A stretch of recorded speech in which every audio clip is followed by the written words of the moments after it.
Un argument couramment mis en avant par les athées et les sceptiques est que s'il faut bien que tout ce qui existe ait une cause, alors Dieu lui aussi en a besoin d'une. Il en est conclu que si Dieu a besoin d'une cause, alors il n'est pas Dieu, donc que Dieu n'existe pas. Il s'agit d'une formulation un peu plus élaborée de la question enfantine qui a fait Dieu. Tout le monde sait que rien ne vient de rien, alors si Dieu est une chose, il faut bien qu'il ait une cause, n'est-ce pas?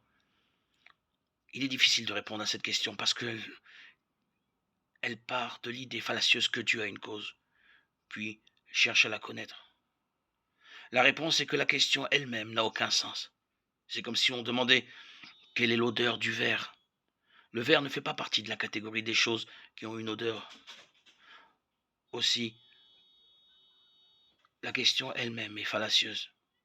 De la même manière, Dieu ne fait pas partie de la catégorie des choses créées ou qui ont une cause. Dieu est incréé et n'a pas de cause. Il existe, tout simplement. Comment le savons-nous? Nous savons que rien n'est issu de rien. Alors s'il y avait eu un temps où strictement rien n'existait, rien ne serait apparu par la suite. Or des choses existent bel et bien. Par conséquent, puisqu'il est impossible que jamais rien n'ait existé, quelque chose a forcément toujours existé. Cette chose qui a toujours existé, nous l'appelons Dieu.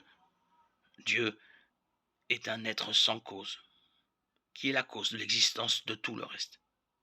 Il est le créateur incréé qui a créé l'univers et tout ce qu'il contient.